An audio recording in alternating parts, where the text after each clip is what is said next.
Bismillahirrahmanirrahim. Teman-teman yang dirahmati Allah, bicara tentang cinta, ada satu hal yang perlu kita coba sadari betul dan kita bangun di dalam diri kita, bahwa cinta itu adalah anugerah dari langit. Cinta itu adalah anugerah dari langit. Bahwa cinta itu adalah pemberian dari Allah Subhanahu wa taala. Dan gak mungkin Allah memberikan rasa cinta yang membuat seorang hamba bertambah dosa, itu gak mungkin. Yang menambah dosa, yang menambah kejauhan kita dari Allah Subhanahu wa taala pasti bukan cinta. Jadi kalau ada rasa yang buat kita gak khusyuk dalam sholat, pasti bukan cinta. Kalau ada rasa yang bikin kita jadi sakit hati, pasti bukan cinta. Kalau ada rasa yang kemudian bikin kita malah melakukan perbuatan-perbuatan yang Allah nggak suka, pasti bukan cinta. Itu disebut dengan wasawisus syaitan yang ada di dalam hawa nafsu manusia. Sedangkan cinta semuanya berasal dari Allah Subhanahu wa taala. Dan cinta yang Allah titipkan kepada kita di antara hamba-hamba Allah di muka bumi, di langit dan seterusnya, itu cuma satu bagian dari 100 bagian cinta yang Allah simpan di dalam surga.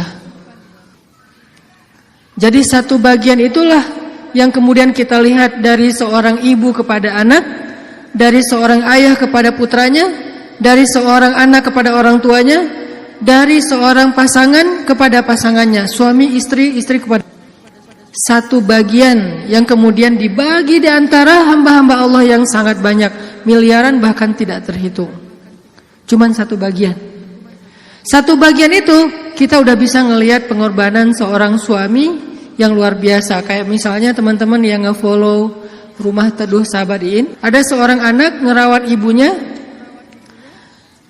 Di detik-detik terakhir sebelum ibunya wafat, dia bacain Yasin, dibacain Al-Quran, dia pijat-pijat ibunya, dia belai ibunya, dia penuhi semua hak ibunya. Dan ini adalah gambaran hanya partikel kecil dari satu bagian cinta yang Allah turunkan ke muka bumi. Ini hal yang perlu kita sadari dulu teman-teman, bahwa cinta itu asalnya dari langit. Kalau kita butuh cinta dari siapapun, cinta dari orang soleh, cinta dari ulama, cinta dari orang tua, cinta dari pasangan, cinta dari calon pasangan, cinta dari mantan yang pengen balikan, cinta dari mana aja lah. Carinya tuh bukan di bumi, carinya di langit. Makin rendah sujud kita, makin kita menggetarkan arasy di langit. Tapi kalau kita cari cinta dengan cara sering-sering posting, itu juga diedit semalaman, kita nggak bakalan dapat cinta. Kita dapatnya apa? Waswasah, bukan cinta. Terus nggak boleh posting Ustaz? Boleh, dan saya juga sering posting. Cuman bukan gitu cara mencari cinta. Apalagi diedit habis-habisan, pakai apa aplikasi berganti-ganti. Ah ini kurang apa bright lah, apa kurang charming. Akhirnya diedit. Justru yang muncul dari itu adalah kekecewaan.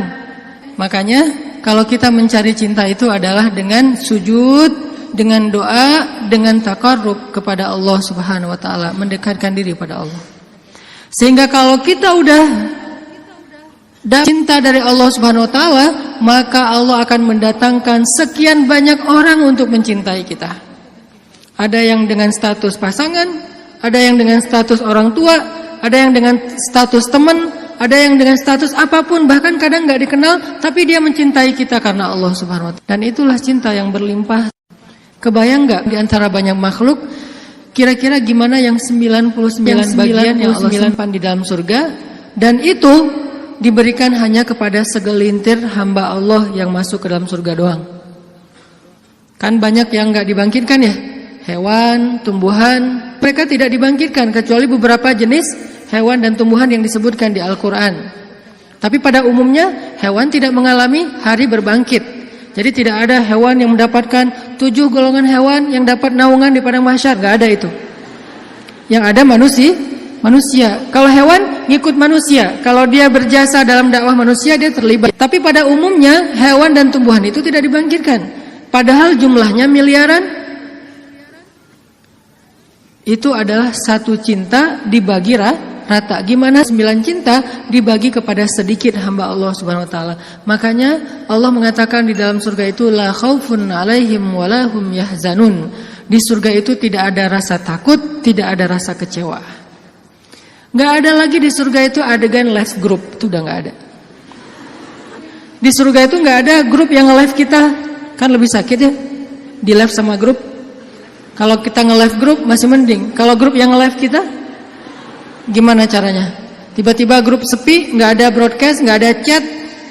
Ternyata mereka bikin grup baru, kita doang yang nggak di-invite. Itu di akhirat udah nggak ada di surga live group, di live sama grup. Di surga itu udah nggak ada bulian. Kenapa nggak ada bulian? Karena udah nggak ada jomblo. Selama masih ada jomblo, semangat nih kalau udah bab ya kayak gini. Saya bukan mau menzolimi teman-teman gara-gara sering ngebully jomblo. Enggak, saya enggak ngebully, saya cuma empati doang. Kasihan sih. Kasihan boleh ya?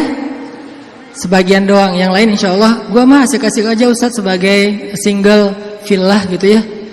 Enggak masalah. Cuman ada sebagian yang mungkin masih berat menjadi seorang yang sih, apalagi baru aja kemarin diputusinnya dengan bahasa yang enggak enak lah gitu. Kita adik kakak aja ya, kan enggak enak tuh.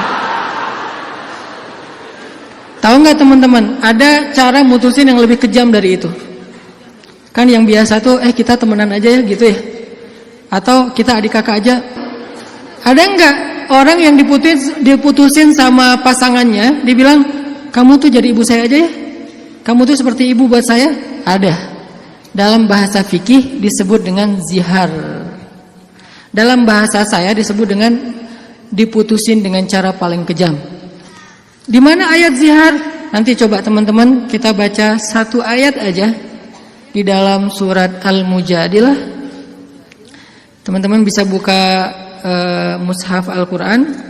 Kita coba buka surat Al-Mujadilah, surat 58. Surat Al-Mujadilah ayat 1. Ini salah satu ayat diputusin di dalam Al-Quran. Dan diputusinnya dengan cara yang paling kejam menurut Al-Quran.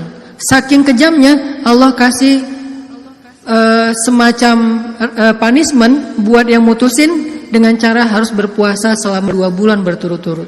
Jadi kan kamu dan saya jadi anak sama ibu ya, berarti dia harus berpuasa 2 bulan berturut-turut. Kenapa? Kejam banget. Dan Khawlah bintu Sa'labah yang disebutkan di dalam ayat ini pernah digituin sama suaminya. Dulu ketika dia masih muda, suaminya meminang dia, menikahinya. Setelah Khawlah menjadi tua, suaminya kemudian jadi marah-marah kepada Khawlah dan mengatakan, pokoknya buat saya kamu itu seperti ibu. Ini bahasa zihar kalau dalam bahasa fikih. Atau diputusin kalau dalam bahasa kita. Diputusin oleh suami sendiri dengan kata-kata, kamu itu seperti ibu buat saya. Akhirnya Khawlah bintu Sa'labah sedih banget. Khawlah sedih luar biasa, tapi dia penasaran maksud kata-kata suami saya apa. Maksudnya saya udah haram buat dia selama-lamanya atau itu tidak berlaku. Akhirnya Khawlah datang kepada Rasul. Ya Rasulullah, dia japri Rasul. Dia bilang, ya Rasul, saya diginiin sama suami saya. Kata suami saya bahwa dia buat saya itu, saya seperti ibu bagi dia, di capture. Apakah ini berarti saya sudah haram buat suami saya ya Rasul? Kata Nabi, ya wahai Khawlah, sudah haram. Akhirnya Khawlah sedih banget. Cuman Khawlah kalau sedih gak mau pakai emotikon nangis kepada orang lain.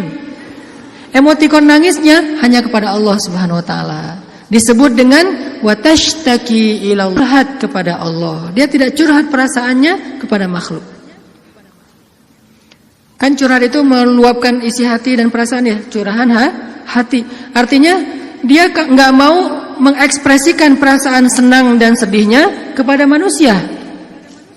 Kalau perlu bikin emotikon yang khas atau beli emotikon, dapat hadiah emotikon khusus, emotikon mellow dari teman-teman. Dia nggak mau mengekspresikan kesedihan dia kepada manusia. Biar yang tahu kesedihan dia cuma 2. Allah, kemudian pasangan yang halal. Orang lain nggak tahu kalau dia sedih.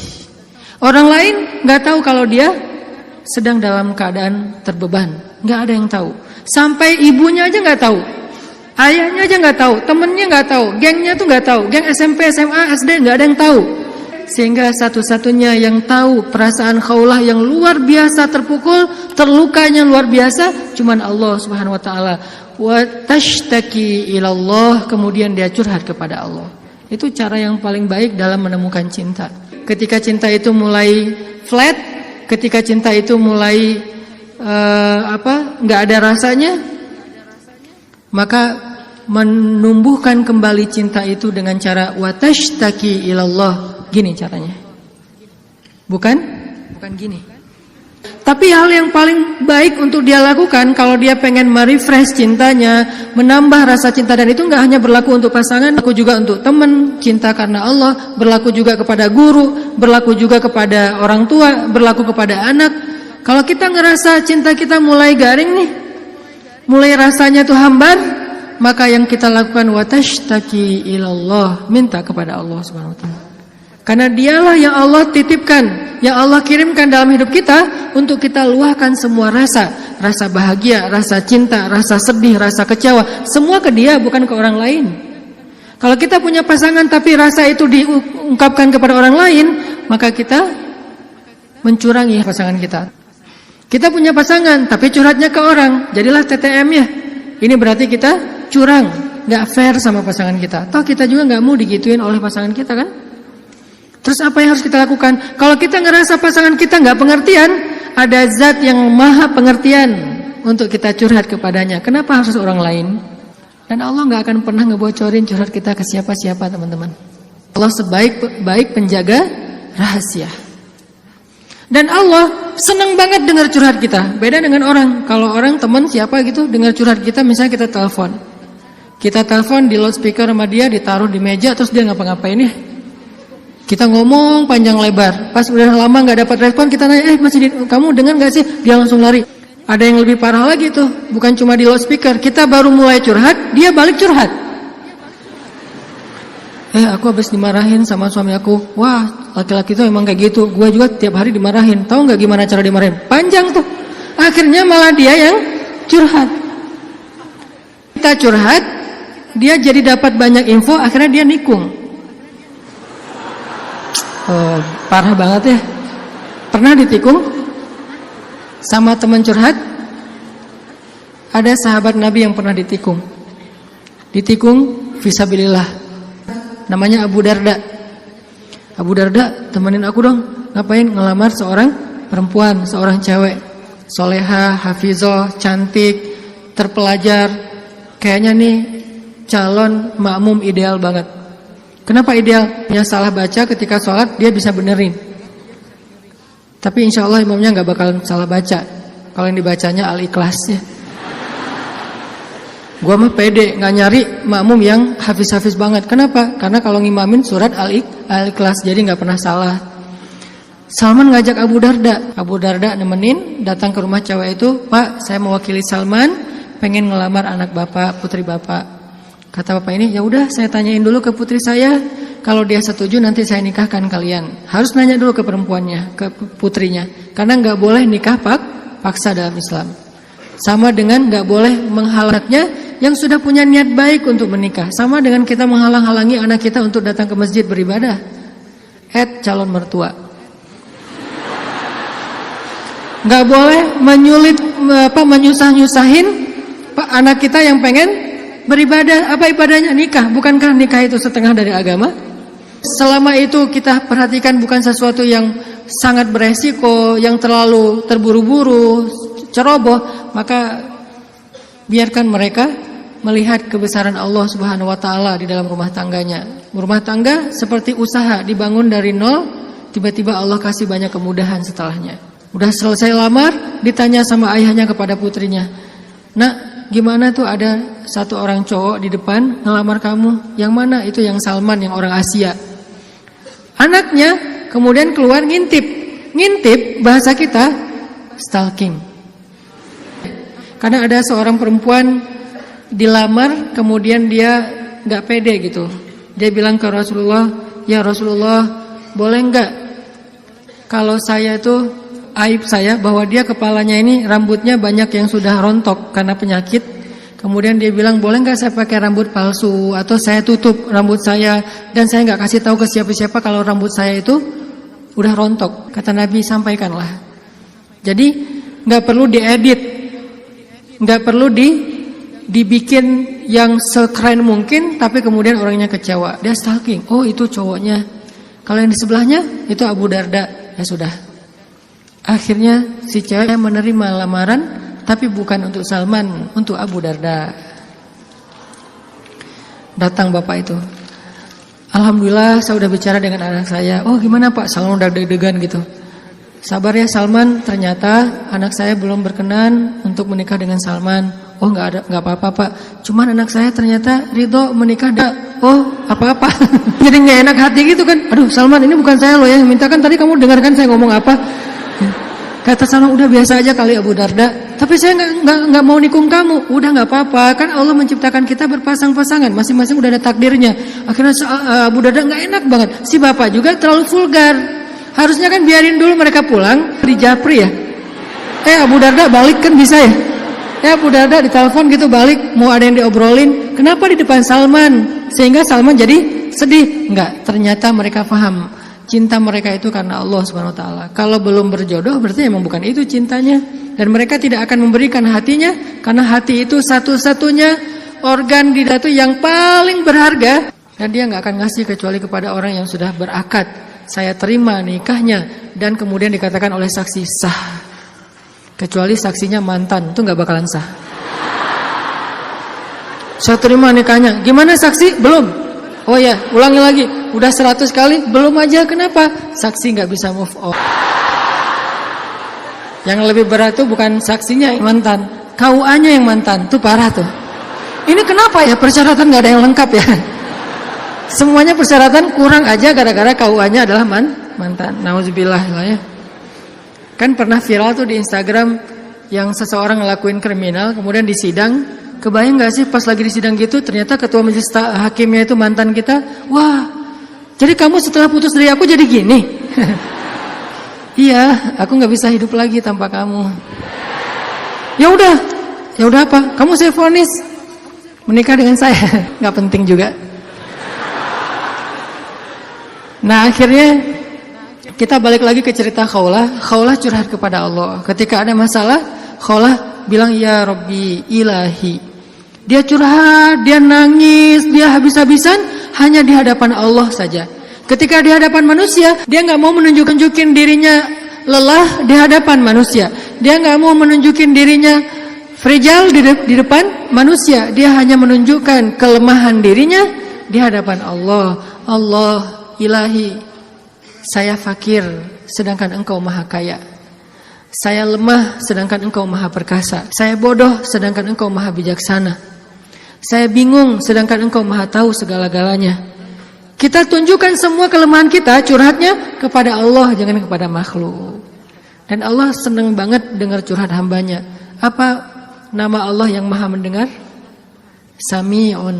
Allah itu gak pernah lelah mendengar curhat, doa, dan semua isi hati hamba-hambanya ketika mereka berbicara kepada Allah. Ya Allah, ya Allah. Setiap hari kita berdoa kepada Allah dengan doa yang sama, Allah gak pernah bosan. Makanya Allah As-Sami', yang maha mendengar. Makin panjang curhat kita, Allah makin sayang sama kita. Beda kan sama orang, makin panjang curhat kita, makin ditandain besok-besok kalau kita telepon gak akan diangkat lagi. Pura-pura sibuk lah. Terus kalau kita WA, japri gitu nggak dibaca-baca, pura-pura tadi tinggalan handphonenya apa segala macam. Karena gitu kita mau curhat, bukannya Allah mendengar doang, malah Allah mendatangi kita. Wa idza salaka ibadi anni, kalau hambaku bertanya kepadamu, di mana Allah? Saya pengen curhat. Wa idza salaka ibadi anni fa inni qarib, aku dekat. Artinya ketika kita pengen curhat, Allah mendatangi kita. Kadang-kadang kita nggak pengen curhat aja, Allah mendatangi kita karena pengen dicurhatin. Kan baik banget Allah tuh. Padahal kan yang butuh kita ke Allah, bukan Allah butuh kita. Tapi karena saking pemurahnya Allah, dari arasy-Nya turun ke langit dunia. Setelah turun ke langit dunia, Allah bertanya, hal min dzi hajah, ada enggak hamba-hambaku yang butuh pertolongan? Allah manggil-manggil kita tuh di langit dunia tuh. Allah manggil-manggil kita, kita tidur. Ilfil enggak Allah? Besok datang lagi. Hal min dzi hajah, ada enggak hamba-hambaku yang butuh pertolongan? Masih tidur. Ilfil enggak, besok datang lagi. Dan itu berlaku dari sejak Allah menciptakan manusia sampai hari kiamat. Enggak pernah Allah ilfil sama kita. Inilah tempat curhat yang paling baik.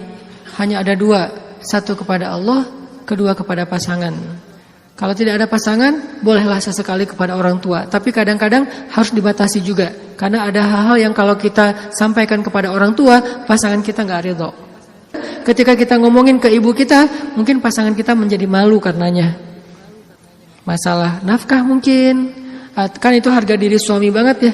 Kalau seorang istri kemudian curhat ke ibunya, ya AA ngasihnya kurang terus setiap bulan. Kan dia jadi malu nih. Ada hal-hal yang suaminya akan malu dan gak rela. Terus kepada siapa yang insya Allah suami kita gak malu? Kepada Allah. Ya Allah, suami saya ngasih nafkah kurang terus udah berapa bulan? Saya sih berharap gak usah banyak-banyak ya Allah, 30 juta aja sebulan. Ini masih kurang 29 juta, kurang sejuta curhat ya. Karena suami kita juga curhatnya ke Allah. Ya Allah, saya pengen nambahin nafkah buat istri saya. Ya Allah, ya Allah, ya Allah. Dua-duanya curhat nih. Kalau perlu curhatnya sambil pegangan tangan, kan seru tuh. Coba kalau masih sendiri, pegangan tangan siapa? Gini-gini. Mana ya tangan? Kalau sholat tahajud berdua sama sendiri. Kalau sendiri yang banguninnya alarm, nggak enak banget tuh. Ring, apa sih berisik? Tapi kalau udah berpasangan, yang banguninnya suara lembut. Kang, bangun. Akhirnya makin tidur. Ini tapi bukan fikih ya. Ini iseng-isengan saya doang nanya ke istri saya. Yang. Kalau kita sholat tuh boleh nggak sih gandengan? Istri saya nanya, gandengan gimana? Jadi kita tengah malam tuh nanya kayak gituan. Gandengan gimana? Gini, jadi kita takbir terus boleh nggak sih kayak gitu? Nanya ya. Tapi kalau deketan boleh kan? Boleh. Ya udah deketan lagi dong. Lagi sah. Bisa nggak ngomong kayak gitu ke teman kos-kosan? Deket lagi dong. Bahaya. Makanya teman-teman curhat sama Allah Subhanahu wa taala. Analogi dan contoh kasusnya mungkin masalah cinta dengan pasangan ya. Tapi moral of the story-nya tuh bisa kita pakai dalam apa aja. Karena kita punya masalah bukan cuma dengan pasangan, bukan cuma dengan teman, tapi kita punya masalah dalam pekerjaan, dalam apa aja. Pokoknya mau curhat ke langit. Karena Allah selalu menunggu kita curhat. Yang di seluruh bumi juga makhluk-makhluk Allah selain jin dan manusia setiap hari berdoa kepada Allah. Masa kita nggak mau berdoa? Kulla yaumin huwa fi sya'n wa la ya'uduhu hifdzuhuma. Curhat sama Allah. Akhirnya Khawlah udah selesai datang ke Nabi. Kalau bahasa kita kayak ngejapri ke Nabi gitu. Nabi bilang, kamu sama suami kamu sudah haram selama-lamanya. Karena zihar itu adalah tradisi Arab jahiliyah. Kamu buat saya seperti ibu. Itu tradisi Arab jahiliyah yang nggak baik banget. Sangat-sangat tidak adil kepada perempuan. Jadi ini salah satu ayat bukti bahwa Al-Quran itu benar-benar turun untuk mengangkat kehormatan perempuan. Karena tradisi Arab jahiliyah, kalau dia udah mulai bosan sama istrinya, langsung dia ceraikan seumur hidup. Kenapa seumur hidup? Biar nggak dapat waris, biar nggak ada tanggung jawab apa-apa, nafkah segala macam. Kan curang banget kan? Dinikahi ketika muda, pas udah tua diceraikan tanpa ada harapan warisan dan nafkah lagi selama-lamanya. Ternyata Khawlah nggak berhenti dengan bertanya kepada Nabi doang. Dia minta kepada Allah. Tadinya nggak ada loh fikih zihar di dalam Islam tuh nggak ada. Nggak ada syariat hukum tentang bab zihar di dalam Islam. Baru ada setelah Khawlah curhat. Jadi bisa dibilang beberapa syariat Islam itu muncul hasil dari curhat-curhat para hamba. Apa arti al-mujadilah? Perempuan yang sedang curhat. Ini surat curhat di dalam Al-Quran. Akhirnya turun ayat. Allah sudah mendengar pembicaraan kalian berdua. Allah tahu banget isi japri-japrian kalian. Kemudian Allah mengatakan zihar itu adalah dosa besar. Dan orang yang melakukan zihar tidak berlaku untuk istrinya. Tapi dia wajib menebus dosa itu dengan cara berpuasa 2 bulan berturut-turut. Suami dari Khawlah orang yang sudah sangat tua. Nabi panggil dia ke sini. Akhirnya sahabat nyari-nyari dia, dipanggil ke rumah Nabi. Kemudian Nabi mengatakan, sudah turun ayat tentang masalah kamu dengan Khawlah. Allah enggak redha dengan apa yang kamu lakukan kepada Khawlah. Akhirnya dia dimarahin sama Nabi. Kemudian Nabi mengatakan, ya Rasulullah, saya sadar, saya insaf, saya taubat. Terus gimana menebusnya ya Rasul? Kata Nabi, berpuasalah 2 bulan berturut-turut. Dia bingung. Rasul, saya ini laki-laki yang sudah tua.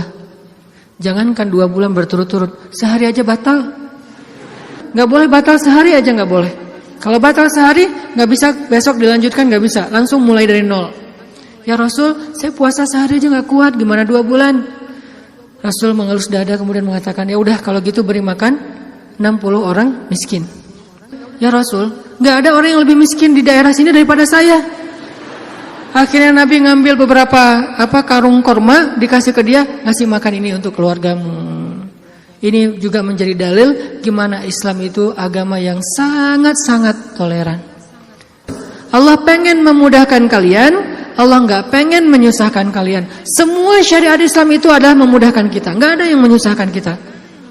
Semua syariat Islam itu gampang, simple, mudah, nggak ada yang susah. Salah satunya adalah menikah, itu mudah banget.